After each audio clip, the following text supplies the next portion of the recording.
Deuteronomy chapter 32. Give ear, O heavens, and I will speak. Hear, O earth, the words of my mouth. Let my teaching fall like rain, and my speech settle like dew, like gentle rain on new grass, like showers on tender plants. For I will proclaim the name of the Lord, ascribe greatness to our God. He is the rock, his work is perfect, all his ways are just. A God of faithfulness without injustice, righteous and upright is he. His people have acted corruptly toward him. The spot on them is not that of his children, but of a perverse and crooked generation. Is this how you repay the Lord, O foolish and senseless people? Is he not your Father and Creator? Has he not made you and established you? Remember the days of old, consider the years long past. Ask your father, and he will tell you, your elders, and they will inform you. When the Most High gave the nations their inheritance, when he divided the sons of man, he set the boundaries of the peoples according to the number of the sons of God. But the Lord's portion is his people, Jacob his allotted inheritance. He found him in a desert land, in a barren, howling wilderness. He surrounded him, he instructed him, he guarded him as the apple of his eye. As an eagle stirs up its nest and hovers over its young, he spread his wings to catch them and carried them on his pinions. The Lord alone led him, and no foreign god was with him. He made him ride on the heights of the land and fed him the produce of the field. He nourished him with honey from the rock and oil from the flinty crag, with curds from the herd and milk from the flock, with the fat of lambs, with rams from Bashan and goats, with the choicest grains of wheat. From the juice of the finest grapes you drank the wine. But Jeshurun grew fat and kicked, becoming fat, bloated, and gorged. He abandoned the God who made him and scorned the rock of his salvation. They provoked his jealousy with foreign gods. They enraged him with abominations. They sacrificed to demons, not to God, to gods they had not known, to newly arrived gods which your fathers did not fear. You ignored the rock who brought you forth. You forgot the God who gave you birth. When the Lord saw this, he rejected them, provoked to anger by his sons and daughters. He said, I will hide my face from them. I will see what will be their end. For they are a perverse generation, children of unfaithfulness. They have provoked my jealousy by that which is not God.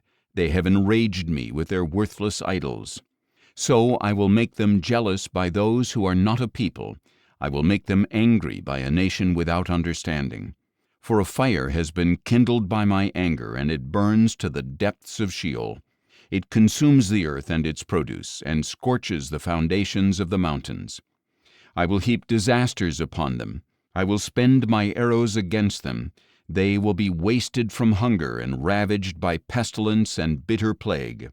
I will send the fangs of wild beasts against them, with the venom of vipers that slither in the dust. Outside, the sword will take their children, and inside, terror will strike the young man and the young woman, the infant and the gray-haired man. I would have said that I would cut them to pieces and blot out their memory from mankind, if I had not dreaded the taunt of the enemy, lest their adversaries misunderstand and say, Our own hand has prevailed, it was not the Lord who did all this. Israel is a nation devoid of counsel, with no understanding among them. If only they were wise, they would understand it. They would comprehend their fate. How could one man pursue 1,000, or two put 10,000 to flight, unless their rock had sold them, unless the Lord had given them up? For their rock is not like our rock, even our enemies concede. But their vine is from the vine of Sodom and from the fields of Gomorrah. Their grapes are poisonous, their clusters are bitter. Their wine is the venom of serpents, the deadly poison of cobras. Have I not stored up these things, sealed up within my vaults? Vengeance is mine, I will repay. In due time their foot will slip, for their day of disaster is near, and their doom is coming quickly.